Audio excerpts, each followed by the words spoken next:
మంటల్లో తండ్రి కూతుళ్ల సజీవ దహనమయ్యారు. ఈ ఘటన హనుమకొండ జిల్లా కడిపికొండ రాజీవ్ గృహ సముదాయంలో చోటు చేసుకుంది. భార్య రాజశ్రీ, మామ రాజశేఖర్ ను అల్లుడు ప్రవీణ్ హత్య చేసినట్లు పోలీసులు అనుమానిస్తున్నారు. తెల్లవారుజామున ఇంట్లో మంటలు చెలరేగడంతో స్థానికులు పోలీసులకు, ఫైర్ సిబ్బందికి సమాచారం ఇచ్చారు. మంటలను అదుపులోకి తీసుకొచ్చారు. అల్లుడిని పోలీసులు అదుపులోకి తీసుకున్నారు.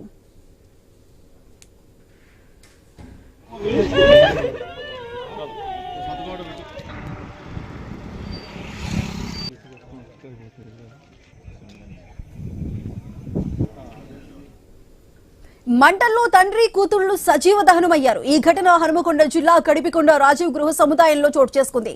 భార్య రాజశ్రీ, మామ రాజశేఖర్ ను అల్లుడు ప్రవీణ్ హత్య చేసినట్లు పోలీసులు అనుమానిస్తున్నారు.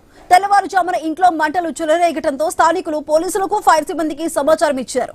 మంటలను అదుపులోకి తీసుకొచ్చారు. అల్లుడిని పోలీసులు అదుపులోకి తీసుకున్నారు. అది దీనికి సంబంధించి పూర్తి డీటెయిల్స్ మా ప్రతినిధి ప్రశాంత్ అందిస్తారు. ప్రశాంత్, చెప్పండి, మంటల్లో ఒకేసారి తండ్రి కూతుళ్ళు ఇద్దరు కూడా సజీవ దహనం అయ్యారు. అయితే దీనికి సంబంధించి అల్లుడే ఇది హత్య చేసినట్లుగా పోలీసులు అయితే అనుమానిస్తున్నారన్నారు. మరి పోలీసుల ప్రాథమిక దర్యాప్తులో భాగంగా విషయాలు ఏమైనా వెల్లడించారా? ఎందుకు చేశారు ఈ అఘాయిత్యానికి సంబంధించి డీటెయిల్స్ ఏమైనా వెల్లడించారా?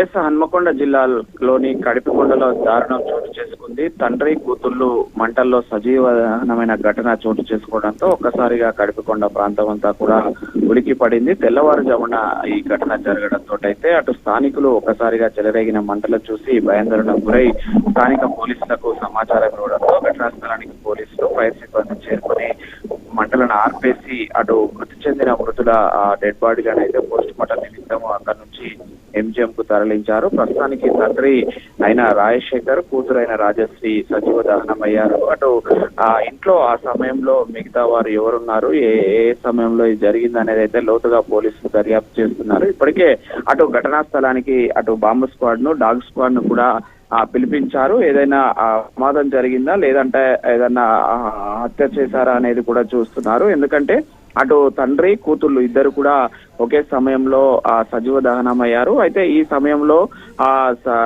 మృతురాలు రాజశ్రీకి సంబంధించినటువంటి కొడుకు, కూతురు ఇద్దరిని కూడా తీసుకొని అల్లుడు ప్రవీణ్ అక్కడి నుంచి పరారయ్యాడు. అయితే ఈ ఘటనలో ప్రవీణ్ ప్రమేయం ఏమన్నా ఉందనే కోణంలో అనుమానిస్తూ పోలీసులు అతన్ని అదుపులోకి తీసుకొని అయితే విచారణ సాగిస్తున్నారు. ఒకవేళ ప్రవీణ్ ప్రమేయం కనుక ఉంటే కనుక ఇది హత్యగా భావించాల్సిన పరిస్థితి ఉంటుంది. ప్రస్తుతానికి అటు మడికొండ సిఐ పుల్యాల కిషన్ ఆధ్వర్యంలోనైతే విచారణ కొనసాగుతుంది. ఇప్పటికే అటు ఘటనకు సంబంధించి కూడా వివరాలు చూసినట్లయితే రాజశ్రీకి సంగెం మండలం చిత్తలపల్లి చెందిన ప్రవీణ్ తో 2023లో పెళ్లి జరిగింది. ఉద్యోగరీత్యా వీరిద్దరు కూడా హైదరాబాద్ లో ఉండేవారు. దీంతో ఇటీవలే పాప 21 అన్నప్రాసన కోసము ఇక్కడికి వచ్చినట్లు మనకు తెలుస్తుంది. ఈ సమయంలో ఏమన్నా కుటుంబ కలహాలు ఉన్నాయా, అసలు ఈ అగ్ని ప్రమాదము ఎలా జరిగింది అనేది అయితే లోతుగా పోలీసులు ప్రస్తుతానికైతే విచారణ కొనసాగిస్తున్నారు. Right Prashant, thank you.